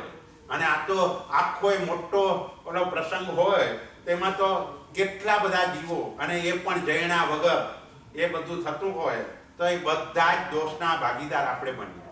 એટલે આહારની બાબતની અંદર આપણે ખૂબ સાવધ બની જવાનું છે. એમાં પણ આ દેશમાં થોડું વધારે એટલા માટે કે ખબર નથી ક્યાં શું વપરાય. કાર્ડની મર્યાદા તો મોટા ભાગે અહીંયા સચવાતી નથી. કારણ કે સારા સારા ઘરોની અંદર પણ ઇન્ડિયાથી ખાખરા લાવીને રાખેલા હોય. એટલે એની અંદર મૂકી દે. 3 મહિના, 4 મહિના, 6 મહિના સુધી પણ વપરાતા હોય. જે કાર્ડ ચોમાસામાં માત્ર 15 દિવસનો જ છે, ઉનાળામાં 20 દિવસ છે, શિયાળાની અંદર 1 મહિનો છે. પણ તમારે તો અહીંયા કાયમ માટે ચોમાસું જ ગણાય. કારણ કે વરસાદ ગમે ત્યારે આવી જાય. એટલે કાયમ માટે જે કાર્ડ છે એ જ ગણાય. તો એ તો નથી સચવાતું. પણ બીજી રીતે પણ વધારે વિરાધના ન થાય એટલા માટે સાવધ બનીને આપણે આહારની અંદર જો થોડા સાવધ બની જઈએ તો ઘણા બધા દોષોથી બચી જવાય. એટલે આ ગાથા સ્પેશિયલ વચ્ચે મૂકી. કોઈ પણ વ્રતની વાત કરતા પહેલા આ ગાથા મૂકવાનું પ્રયોજન એ છે કે બધાને આહારનો દોષ લાગી રહ્યો છે તો એની અંદર વધારે જૈના સચવાય. ભાવ એ છે કે આ શરૂઆતમાં બોલે એટલે તે સમય, કારણ કે દરેક પદ બોલતી વખતે એના ભાવને વિચારતા જવાનું છે. અને એ ભાવ એવો આત્મસાત થઈ ગયો હોય કે આ પદો બોલતા જે દિવસે વધારે હિંસા થઈ ગઈ હોય તે દિવસે આંખમાંથી અશ્રુ ટપકતા હોય કે એ જાતનો ભાવ સહજ રીતે વણાઈ ગયો હોય. તો આવો સહજ રીતે ભાવ વણાઈ જાય.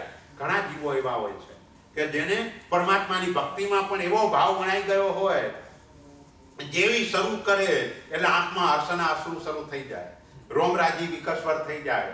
તો આવા પણ જીવો હોય. તો એવી રીતે પાપ થઈ ગયું તો એના માટેનો તીવ્ર પશ્ચાતાપ. જંબુ વિજયજી મહારાજ એ જ્યારે જય વિજયરાય સૂત્ર બોલતા તેવા સમયે ખોબો ભરીને આંસુ ભરાતા હતા. ખોબો ભરીને. કારણ કે પ્રાર્થના હતી. 13 પ્રાર્થનાઓ આપણે કરીએ છીએ પરમાત્મા પાસે. આપણે માગી રહ્યા છીએ. ગદગદ થઈને મંગાય તો એ પ્રાર્થના ફળે. આપણી ગદગદતા ક્યાંય છે જ નહીં. ભવનિપ્યો મગ્ગાનું સારી અષ્ટફળ સિદ્ધિ લોક વિરુદ્ધ ચાવો સિદ્ધો એમને બોલી જ જઈએ છીએ.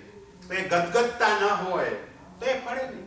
પંચસૂત્રમાં પણ કેવી કરીએ, દુષ્કૃત ગરહા કરીને 12 પ્રાર્થના કરી દીધી. ઓમે એહિમ સંજોગો, આવા સદગુરુનો મને સંયોગ થાય.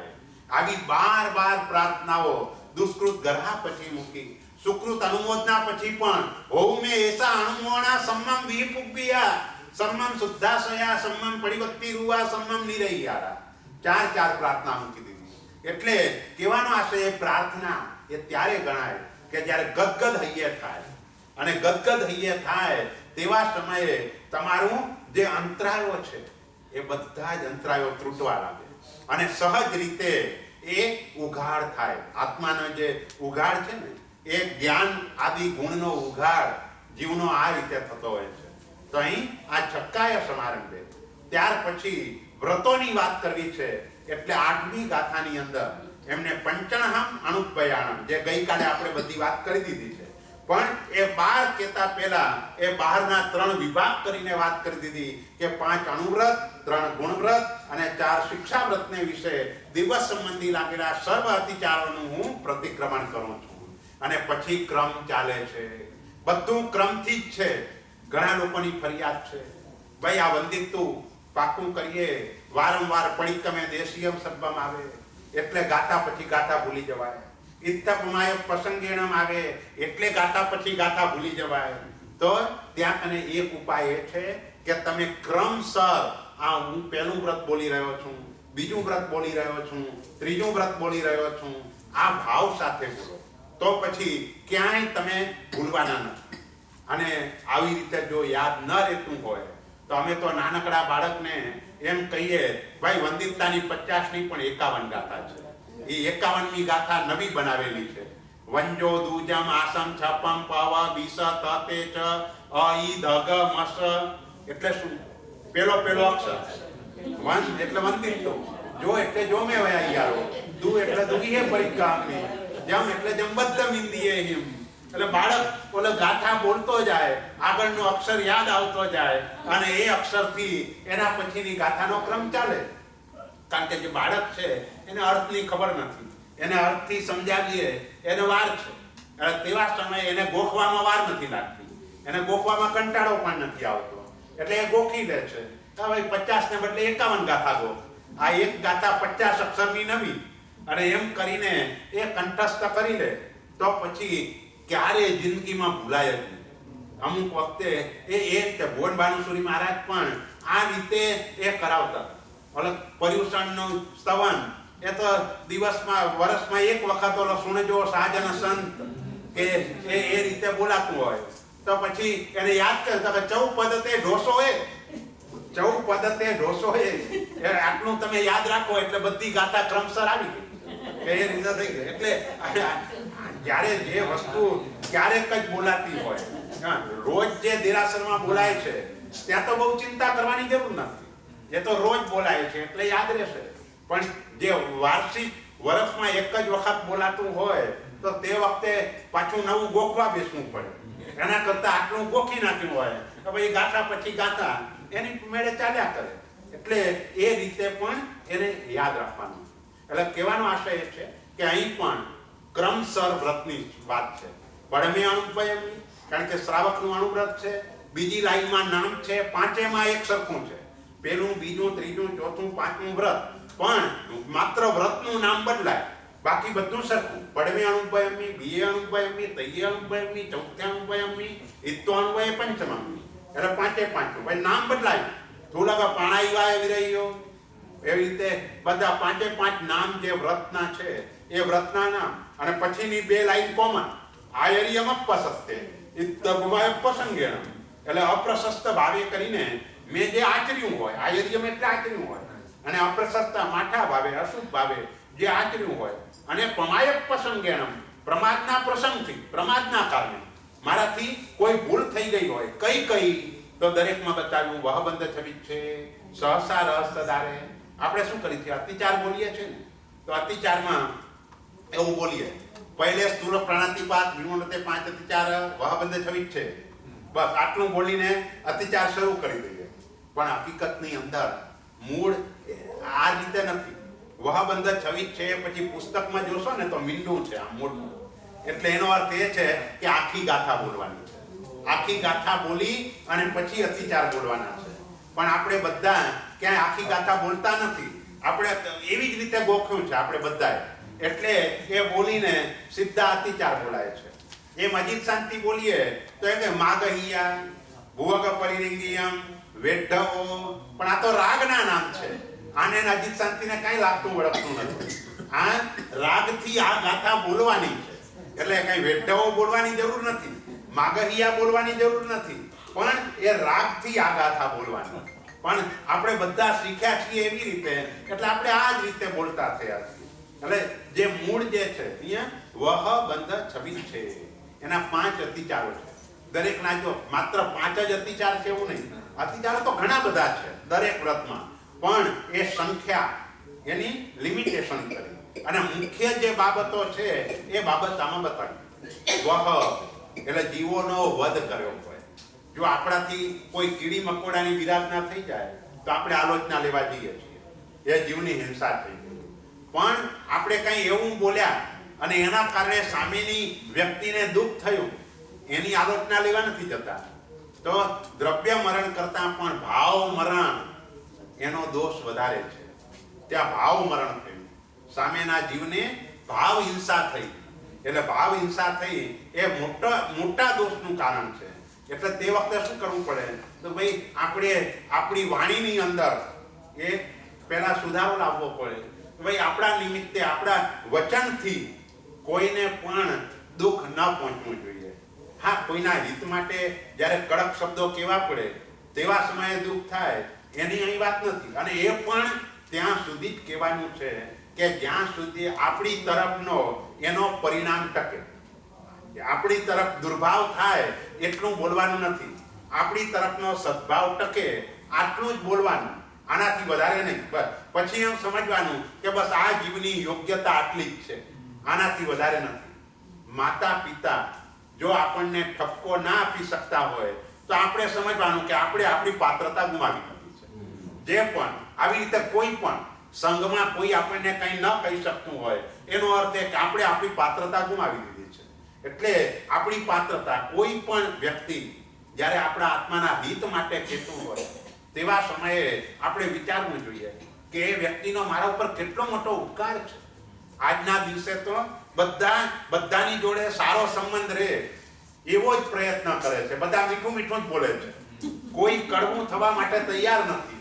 અને એવા સમયે એ જીવને મારી તરફ કેટલી લાગણી છે કે એ લાગણીના કારણે એ મને સમજાવી રહ્યા છે. તો તેવા સમયે આપણે વિચારવું જોઈએ કે ક્યાંય પણ મારી ભૂલ હોય તો એ ભૂલ સુધારવી એ આપણે, અને કદાચ ન પણ સુધરે તો એ સામેની વ્યક્તિને તો આપણે એમ જ કહેવાનું, ભાઈ તે તો બહુ મોટો ઉપકાર કર્યો, મારો અનાદિનો સ્વભાવ આવો છે, હું સુધારવાનો પ્રયત્ન ચોક્કસ કરીશ, પણ તેમ છતાંય જલ્દી આ સુધરવાનું નથી, આમાં સમય જવાનો છે, એટલે માફ કરજો. પણ જ્યારે પણ તમે મને આવી રીતે જુઓ ત્યારે ટકોર તો કરતા જ રહેજો. આ જાતનું આપણે એને કહેવાનું છે. એ કલ્યાણ મિત્ર કહેવાય. જે ટકોર કરી શકે એ કલ્યાણ મિત્ર જ કરી શકે. પણ આનાથી લાભ શું થાય તો બીજા ભવોની અંદર બધા એક જ વિમાનમાં દેવ થઈને પરમાત્માની ભક્તિ કરે. કારણ કે અંદર જે પણ છે અંદરની આત્મીયતા વધતી જાય છે. જે રીતે એકબીજાની ભૂલો હોય, ભૂલ તો આપણે બધા છતમસ્ત છીએ, આપણી વાત તો જવા દો, ખુદ ભગવાન પણ જ્યાં સુધી છતમસ્ત છે ત્યાં સુધી એક શબ્દ બોલવા તૈયાર નથી. એ પણ મૌન અવસ્થામાં રહે છે, કારણ કે છતમસ્તપણામાં ભૂલની શક્યતા છે. તો આપણે તો કેટલા બધા હજી તો કર્મથી ભારે છીએ, એટલે આપણી તો ભૂલો અવારનવાર થયા જ કરે છે. તો તેવા સમયે જો કોઈ આપણને કંઈ કહે છે તો એ આપણા ઉપકારી છે, આપણા ઉપર મોટો ઉપકાર તે કરી રહ્યા છે. અને હંમેશા જો આ કાળની અંદર આને હુંડા અવસર પીઢી કાળ કહેવાય. હુંડા એટલે ભૂંડામાં ભૂંડી અવસર પીઢી, ખરાબમાં ખરાબ અવસર પીઢી. અનંત કાળ ચક્ર પસાર થાય ત્યારે આવી અવસર પીઢી આવે. અનંત કાળ ચક્ર, દરેક અવસર પીઢીમાં આવું ન હોય. અનંત અવસર પીઢીઓ પસાર થાય પછી આટલી ખરાબ અવસર પીઢી એ આવે, એટલે આને હુંડા અવસર પીઢી કહેવાય.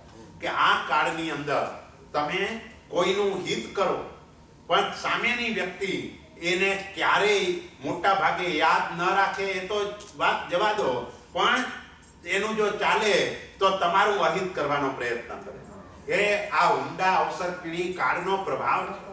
પરમાત્મા મહાવીર દેવે એટલે ગોશાળાને વિદ્યા શીખવી ને ગોશાળાએ ભગવાન ઉપર જ ઉપયોગ કર્યો. જે તેજો લેસ્યા છોડી એ ભગવાન ઉપર જ કરી. કેમ? બસ આ કાળના જીવો આવા છે. એટલે આ કાળની અંદર ક્યાંક સારું જોવા મળે, કોઈક વ્યક્તિ એવી જોવા મળે કે કોઈના ગુણનું સતત સ્મરણ કરે છે, યાદ રાખે છે, ત્યારે સમજવાનું કે આ ચોથા આરામાં જવા જેવો જીવ ભૂલો પડીને અહીં આવ્યો. કોઈ રીતે કોઈક નાનકડી વિરાજના એનાથી થઈ ગઈ છે કે વિરાજનાના કારણે આપણી વચ્ચે એ જીવ આવીને બેઠો છે. બાકી એનું સ્થાન તો ત્યાં જ હોય અને ત્યાં એ પોતાના આત્માને એ ગુણો છે એ ગુણની દિશાની અંદર આગળ વધતો ચાલે. એટલે આપણે આ ગુણ કેળવાનો છે, કૃતજ્ઞતા ગુણ. પન્યાસ ભદ્રંકર વિજયજી મહારાજ સાહેબ ખાસ વારંવાર કહેતા, ભાઈ આ ગુણ એટલે કોઈએ નાનકડો પણ ઉપકાર કર્યો હોય તો નાનકડા પણ કરેલા ઉપકારને જીવનના છેલ્લા શ્વાસ સુધી ભૂલવાનો તો નહીં, પણ સતત જોયા કરવાનું. ક્યારે મને મોકો મળે અને એના ઉપકારનો બદલો વાળો, કે આ વખતે મને અનુકૂળતા મળી જાય અને હું તરત જ એના માટે મારે જે પણ કરવા યોગ્ય હોય તે હું કરી લઉં. જો આ રીતે જો થાય તો એને કૃતજ્ઞતા કહેવાય. અને એ કૃતજ્ઞતા એ જગતના સર્વ જીવો તરફ આવી કૃતજ્ઞતા, જે ધર્મનું પગથિયું, જે કોને જેમ મૈત્રી આદિ ભાવો એ ધર્મનું પગથિયું છે, એમ કૃતજ્ઞતા પણ એવો ગુણ છે કે એ કૃતજ્ઞતા ગુણના કારણે દરેકને તમારી તરફ પ્રીતિ રહેશે. પ્રીતિ રહેવાનું કારણ શું? ભાઈ તમે બધાના ગુણનું સ્મરણ કરીને આનંદ પામો છો.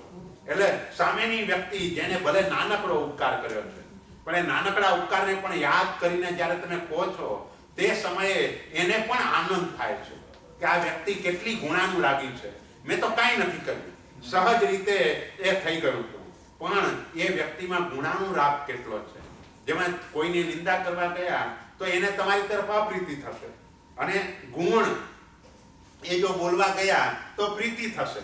એટલે જગતના બધા જીવો તરફ જો સ્નેહની વૃદ્ધિ કરવી હોય તો ગુણાનુરાગી બની જવાનું.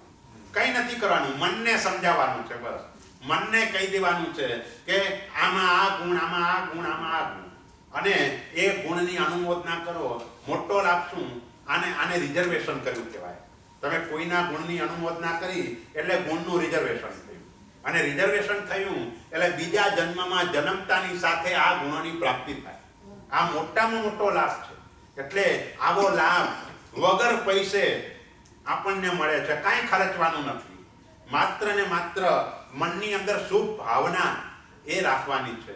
એ શુભ ભાવ આપણે જોઈએ છે, કોઈ વ્યક્તિ જ્યારે શુભ ભાવથી સુકૃત કરે છે તો સામેના આત્માનું પણ હિત થાય છે, અને એ એટલું હિત થાય છે કે એ જ સંપત્તિથી એ અનેકને એનું પરોપકાર કરતો થઈ જાય છે. તો એનું કારણ શું?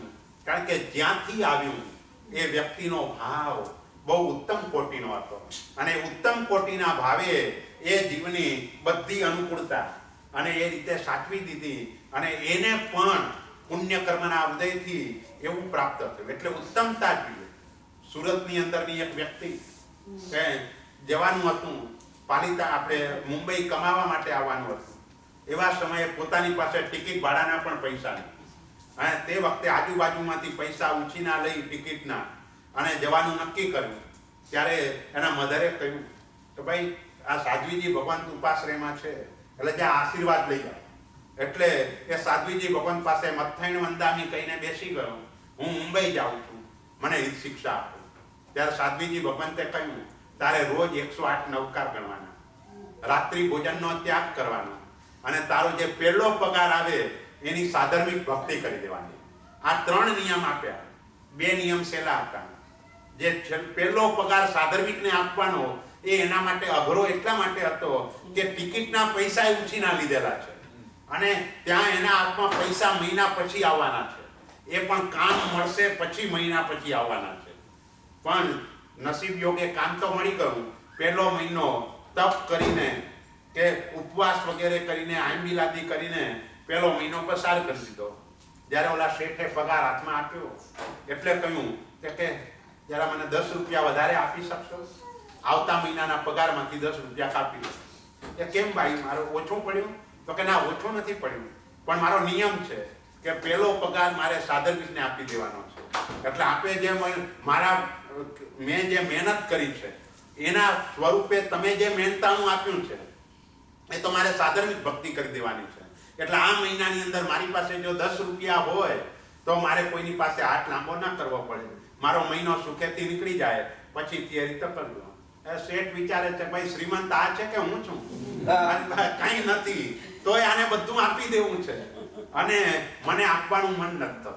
શેઠે આપ્યા પૈસા, પણ એ વ્યક્તિ એટલે રજની દેવડી કે જેને ગિરિરાજના આજે અભિષેક કરાવ્યા, અને એ અભિષેક કરાવ્યા પછી આટલા હર્ષોલ્લાસની અંદર જેનું મૃત્યુ થયું, તો એ આટલો બધો લાભ કે ક્યાંથી ક્યાં પહોંચી ગયા. જે એક સાધર્મિકની ભક્તિ કરી, જે શુભ ભાવ હતો, સાધ્વીજી ભગવંતનો પણ જે આશય હતો, તો એ આશય ઉલ્લાસથી કર્યો. આપણે હોઈએ તો વિચાર અડધો પગાર આ મહિને આપી દઈએ, અડધો પગાર આવતા મહિને આપી દઈશું. આપણે તો એક પગાર આપવાની વાત છે ને, એટલે આટલા મને કામ લાગશે, આપણે એવા રીતે ગલ્લા તલ્લા કરીએ, પણ એને એ રીતે કર્યું ને આટલો મોટો લાભ. એટલે હંમેશા જ્યારે સાધુ સાધ્વીજી ભગવંતો કે જે વચન સિદ્ધ પુરુષો હોય, જેનું ચારિત્ર અતિશય ઉત્તમ છે, એના વચનો ક્યારેય નિષ્ફળ જતા નથી. અનાયાસે પણ એના મોઢામાંથી શબ્દ નીકળી ગયો એટલે હવે ફરજ અધિષ્ઠાયિક દેવોની થઈ ગઈ. જ્યારે પણ એ પૂર્ણ કરવા માટે અધિષ્ઠાયિક દેવોએ હાજર રહેવું પડે, કારણ કે મહાપુરુષના મોઢામાંથી શબ્દ નીકળ્યો છે, એટલે એ શબ્દ નિષ્ફળ ના જવો જોઈએ. અને એટલે ગોશાળાએ ભગવાનનું નામ લઈને શેરી બાળી, મોરલો બાળ્યો, આ બધું બળી ગયું.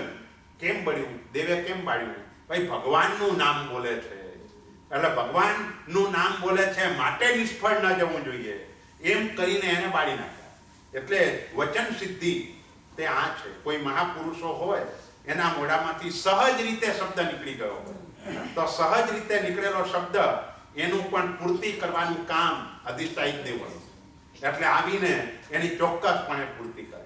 એટલે જે પહેલા વ્રતના જે અતિચારો છે એ વહ, જીવનો વધ, બંધ, દોરણા આદિ વડે કરીને જીવને બાંધવો, તે આજકાલ આપણે જો કૂતરાને પણ બાંધીને રાખે, ઓલા બિલાડાને પણ બાંધીને રાખે, તો એ બંધન છે એક ટાઈપનું. અને પશુને એની મેળે જવા દેવું જોઈએ, એના બદલે આપણે એને બાંધીએ. ભલે તમે ગમે તેટલું સારું રાખતા હો, પણ એના માટે તો એ બંધન જ છે, એને ગમતું નથી, પણ તેમ છતાં એને રહેવું પડે છે. તમે પોપટ હોય પાંજરામાં પૂરીને મૂકી દીધો, એ બંધન છે. એ બંધન દોરડા આદિ વડે કરીને બાંધ્યા હોય. છબી છે, અંગોપાંગ છેદ્યા હોય. આ બધા જે વિકલાંગપણું જીવને મળે છે એનું એક કારણ આ છે કે અંગોપાંગ કોઈના છેદ્યા હોય, પતંગ ચગાવ્યું હોય, અને પતંગની અંદર કોઈને આંખની નુકસાન થયું તો આપણે આંધળા થવાનું કર્મ બાંધી દીધું. ક્યાંક કોઈને ઓલા પગ કપાઈ ગયા તો આપણે લંગડા થવાનું કર્મ બાંધી દીધું. એટલે ગમે તે આ રીતે પણ જીવની વિરાધના થઈ હોય. એટલે છબી છે, અંગોપાંગ છે ત્યાં હોય. આપણો ઈરાદો ન હોય, પણ ઈરાદા ન હોવા છતાં અજાણતા પણ આવી રીતે થઈ ગયું. અને આલોચના ન કરે. જો આલોચના કરે તો અહીંયા બચી જાય. જ્યાં પણ કોઈ પણ પ્રકારનો દોષ સેવાયો હોય અને પછી તીવ્ર પશ્ચાતાપ ચાલે તો એ વાંધો નથી, પણ જો એ ન ચાલ્યું તો પછી પેલું કર્મ બંધાયું છે તો ભોગવવાનું છે. એટલે એ રીતે જીવોને જે અંગોપાંગની ન્યૂનતા મળે છે એનું કારણ આ છે કે પૂર્વજન્મની અંદર કોઈના અંગોપાંગો છેદવામાં આપણે કારણરૂપ થયા હોઈએ. એટલે છબી છે, અહીં ભારે જેટલો ભાર વહન કરી શકે એના કરતાં વધારે ઉપડાવે.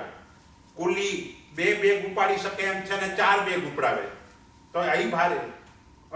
પહેલા પાલિતાણામાં ઘોડાગાડી હતી, તો જાય ત્યારે એ ઘોડાગાડીમાં 5-5 જણ બેસી જાય, તો એ અહીં ભારે. જેટલો ભાર વહન કરી શકે એનાથી વધારે ઉપડાવીએ છીએ. એટલે એ કર્મ એવા પ્રકારનું બંધાય કે આપણે ડોંકી થઈને ભાર વહન કરવો પડે. આવા પ્રકારનું કર્મ તેવા સમયે બંધાઈ જાય. અને ભક્તપાણ ઉચ્છે, ભોજન પાણીનો અંતરાય. પરમાત્મા ઋષભદેવે એ પૂર્વના ભવની અંદર માત્ર એક બળદને થોડો ખાવાનો અંતરાય કર્યો, તો 400 ઉપવાસ, 24 ઉપવાસ એ કરવાનો અવસર આપ્યો. ગોત્રી માટે તો રોજ જાય છે, પણ ગોચરી મળતી જ નથી, નિર્દોષ ગોચરી નથી મળતી. કારણ શું? તો કે ભક્તપાણ ઉચ્છે, ભોજન પાણીનો બીજાને અંતરાય કર્યો છે અને અંતરાય કરવાના કારણે આવું કરવું બનતા. એટલે કોઈના ઘરે મહેમાન થઈને જમવા જવાનું હોય તો આડકતરી રીતે જાણી લેવાનું, ભાઈ તમારો જમવાનો સમય કેટલા વાગે છે. એનો 1 વાગ્યાનો જમવાનો સમય હોય અને આપણે એના ઘરે 2 વાગે પહોંચીએ તો એને કલાક ભૂખ્યા રહેવું પડ્યું, તો એનાથી એ ભોગાંતરાય કર્મ બંધાય. એટલે આવી બધી બાબતોમાં આપણે ધ્યાન રાખવાનું છે. જ્યાં જઈએ ત્યાં એનો ટાઈમ શું છે એ જાણી લેવાનું અને પછી એ રીતે અનુકૂળ થવાનો પ્રયત્ન કરવાનો. એટલે આવી ઘણા સમયથી જો 9:45 વાગી ગયા, ચાલો 10 આ પણ કકડીને ભૂખ આપણે ભૂખ જ નથી લાગવા દેતા ને, મેન પ્રોબ્લેમ એ છે. એટલે આ વાત આવી. ચાલો પરમાત્માની આજ્ઞા મારે યાદ આવ્યું પછી, પણ હવે આ ધારાની અંદર રહી ગયું પછી કરી લઈશું આપણે. કાલે સમ્યક દર્શનની ને વાત કરવાની છે. વ્રત લઈએ ત્યારે સમ્યક દર્શન આવે, બાળ વ્રતની વાત આવે, તો સંલેષણા આવે. સંલેષણા એટલે વ્રત તરીકે આપણે એ રીતે સમજવાનું કે આપણી સમાધિ જળવાય, અંત સમયની આરાધના. એ વ્રત તરીકે નથી આવતું. ના, એવું નથી આવતું, એવું નથી. પણ આપણી આરાધના પરમાત્માની આજ્ઞા પૂરી થાય. શિવમસ્તુ સર્વજગત પરહિતહિતા ભવન્તુ ભૂતગણા દોષાભયન્તુ નાશમ સર્વત્ર સુખી ભવન્તુ લોકાઃ. બોલો શ્રી મુનિસુત સ્વામી ભગવાનની જય.